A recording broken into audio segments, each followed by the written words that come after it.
دنیا بھر سے کچھ ایسی حالیہ ویڈیوز جنہیں دیکھ کر آپ کو آنکھوں پر یقین نہیں ہوگا کہ انسان اشرف المخلوقات جسے عقل کی بنیاد پر دنیا کی تمام مخلوقات پر فضیلت دی گئی ہے، جب وہ گرتا ہے تو کیسے جانوروں سے بھی بدتر حرکتیں کرنے لگتا ہے۔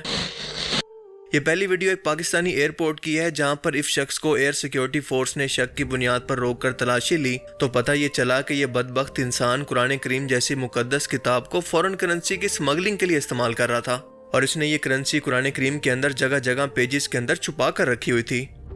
ان لوگوں کے اندر اللہ کا خوف بالکل ختم ہو گیا ہے، کیونکہ اپنے چند پیسوں کے فائدے کے لیے یہ قرآن کریم جیسی مقدس کتاب کو سمگلنگ جیسے حرام کام کے لیے استعمال کرتے ہوئے دنیا اور آخرت کے انجام سے نہ ان کا دل کانپتا ہے اور نہ ان کے ہاتھ۔ آپ کے خیال میں اس طرح کی حرکت کرنے والے ایسے شخص کی کیا سزا ہونی چاہیے؟ اب یہ دوسری ویڈیو دیکھیں۔ جب ہم برِ صغیر پاک و ہند کے اندر شرک اور بدعات پر بات کرتے ہیں تو بار بار یہ کہتے ہیں کہ اگر ان لوگوں کو نہ سمجھایا گیا یا نہ روکا گیا تو یہ ہر روز حد سے بڑھتے جائیں گے اور اس طرح کی مشرکانہ رسموں کو پوری دنیا کے اندر ثواب کہہ کر یا پھر دین کا حصہ کہہ کر پھیلا دیں گے اور اسی گمراہی کو دین سمجھیں گے، جو کہ بہت ہی ثواب کا کام ہے۔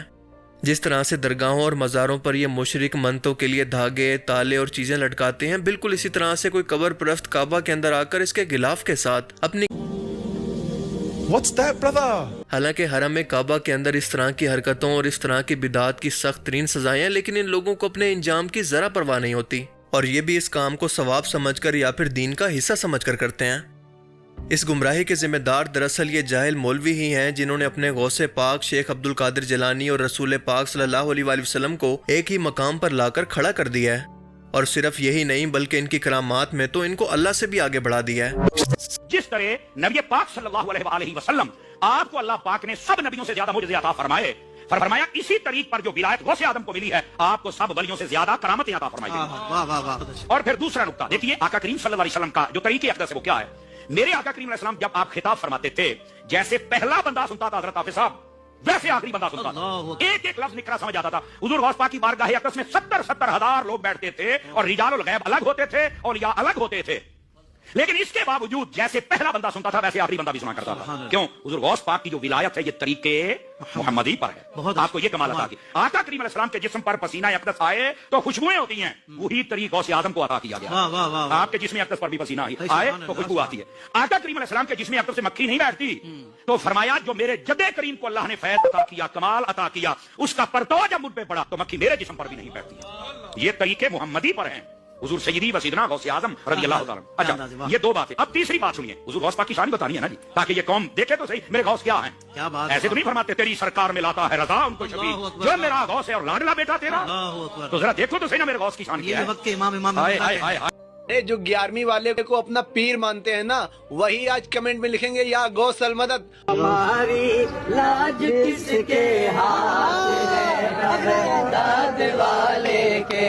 ہماری لاج کس کے ہاتھ ہے بغداد والے کے، مصیبت ڈال دینا کام کس کا، غوث اعظم کا۔ اب جس طرح سے ان جاہل لوگوں نے شیخ عبد القادر جیلانی کو رسول پاک کے برابر کھڑا کرنے کی کوشش کی ہے، بالکل اسی طرح سے اعلیٰ حضرت کو بھی یہی مقام دیا جا رہا ہے۔ ایک بار ان سے مانگ کر دیکھ دوست، پھر کہیں ہاتھ پھیلانے کی ضرورت نہیں پڑے گی۔ آج ان کی تعلیمات پر اعتراض کرنے کا مطلب ہے ان کی گستاخی، اور ان کی گستاخی بھی رسول اللہ صلی اللہ علیہ وآلہ وسلم کی گستاخی کی طرح شمار کی جا رہی ہے۔ اگر آپ کو میری باتوں پر یقین نہ آئے تو یہ ویڈیو دیکھ لیں جس کے اندر انڈیا میں اس لڑکے کو جامعہ اشرفیہ سے اس لیے گستاخ کہہ کر نکالا جا رہا ہے کہ اس نے امام احمد رضا خان کی کچھ غلطیوں کو ہائی لائٹ کرتے ہوئے کہا کہ یہاں پر وہ غلط ہیں، اور ان غلطیوں کا جواب دینے کی بجائے اس کو گستاخ کہہ کر یہ مجمع اس کو باہر نکال رہا ہے۔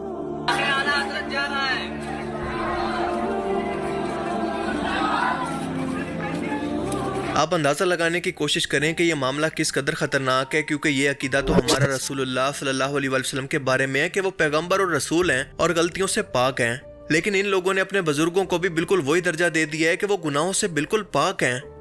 اسی چیز نے اسلام کے اندر فرقہ واریت کو جنم دیا ہے، اور یہ فرقہ واریت کی وجہ سے ایک مسلمان امت آپس کے اندر ڈیوائیڈ ہو کر آج بھی آپس میں لڑ مر رہی ہے، کبھی بھی متحد ہو کر ایک جسم بننے کی کوشش نہیں کرتی، جیسا کہ ان کو اللہ کے رسول نے بنایا تھا تاکہ یہ دشمن سے لڑ سکیں، بس آپس میں ہی لڑتے رہتے ہیں۔ رسول اللہ صلی اللہ علیہ وسلم کے دور کے اندر مصور یعنی تصویر بنانے والے اور مجسمہ ساز بھی موجود تھے، لیکن اللہ کے رسول نے کبھی بھی اپنی کوئی تصویر یا مورتی نہیں بنوائی۔ آپ صلی اللہ علیہ وسلم نے فرمایا، جس کا مفہوم ہے کہ ان چیزوں سے ہی احتراماً بت پرستی اور شرک کا آغاز ہوتا ہے۔ تم سے پہلے کی قومیں بھی اسی طرح سے کسی نیک بزرگ کے مرنے کے بعد احتراماً اس کی مورتیاں بناتی اور پھر آہستہ آہستہ ان مورتیوں اور تصویروں کی عبادت شروع ہو جاتی۔ اور آپ کو یہ جان کر حیرت بالکل نہیں ہونی چاہیے کہ آج بالکل اللہ کے رسول کے فرمان کے مطابق ان چیزوں کا آغاز اہل تشیع فرقہ کے گمراہ مسلمانوں نے اس طرح سے کر دیا ہے کہ پہلے تو محرم کے مہینے کے اندر طرح طرح کی گستاخانہ خاکے اور مورتیاں بنا کر ان لوگوں نے ان کا احترام کروایا، تو اب عبادت یہاں تک پہنچ چکی ہے کہ مولا علی علیہ السلام، امام حسین علیہ السلام اور ان کے خاندان کی تصویریں یا پھر مورتیاں مارکیٹ کے اندر بکنے لگی ہیں۔ استغفر اللہ، جیسا کہ آپ ویڈیو میں خود دیکھ سکتے ہیں۔ اب ان چیزوں کی وجہ سے آہستہ آہستہ لوگوں کو احساس تک نہیں ہوگا، لیکن لوگ ایک بار پھر سے بت پرستی کی طرف نکل جائیں گے۔ وہ گمراہ مسلمان جو کہ پہلے ہی گھوڑے کے آگے لیٹ کر اس کے سامنے منتیں مانگتے ہیں، اس کا جھوٹا کھا کر اس کو تبرک کہتے ہیں، ایسے گمراہ لوگوں کو اس طرح سے بت پرستی کے اندر داخل کرنے میں زیادہ دیر نہیں لگنی۔ جی بات بھی کرتے ہیں کہ السلام علیکم یا امام حسین علیہ السلام، بی بی سکینہ کا واسطہ میری پروردگار میرے پر مشکل احسان کرو، میری بچی کو تندرستی دے دیں، صحت دے دیں۔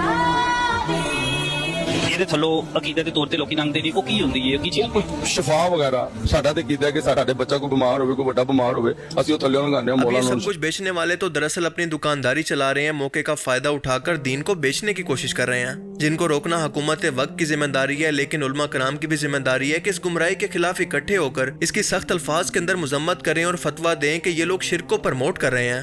تبھی جا کر اس طرح کی گمراہیوں کا خاتمہ کسی طرح سے ممکن ہو سکتا ہے۔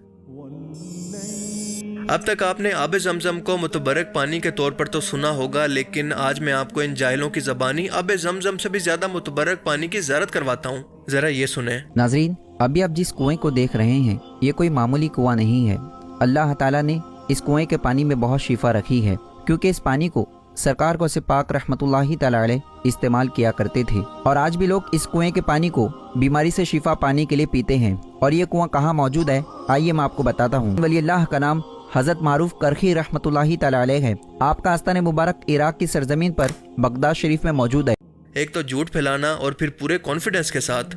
آب زمزم کے بارے میں تو حدیث شریف کے اندر آتا ہے کہ زمزم کا پانی اسی مقصد کے لیے ہوتا ہے جس کے لیے اس کو پیا جائے۔ یہ حدیث مبارکہ ابن ماجہ 30,062 کے اندر موجود ہے، جس کے اندر یہ بتایا گیا کہ زمزم کا پانی نیت کے مطابق برکت اور فائدہ دیتا ہے، چاہے وہ بیماری سے شفا ہو یا پھر کسی اور مقصد کے لیے۔ لیکن سوال یہ ہے کہ ان لوگوں کو اس کنویں کے پانی کے متبرک ہونے کی کس نے گارنٹی دی ہے؟ اگر آپ طرح طرح کے انسانی پیروں کو دیکھ کر اور ان کی کرامات کو سن کر بور ہو چکے ہیں تو آئیں اب آپ کو ملواتے ہیں چونٹی والی سرکار سے۔ جی ہاں، چونٹی والی سرکار، جس کا دربار انڈیا کے اندر موجود ہے اور ایک پورا پہاڑ بنا ہوا ہے۔ یہ چونٹیوں کا باقاعدہ پہاڑ موجود ہے جس پر یہ چونٹیاں موجود ہیں اور ان سے باقاعدہ مدد مانگی جا رہی ہے۔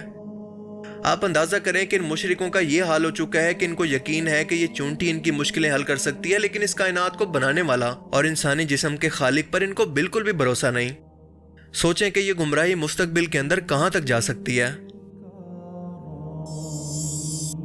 اب ثاقب رضا مصطفی صاحب کی یہ سٹوری سنیں جس کے اندر وہ رسول اللہ صلی اللہ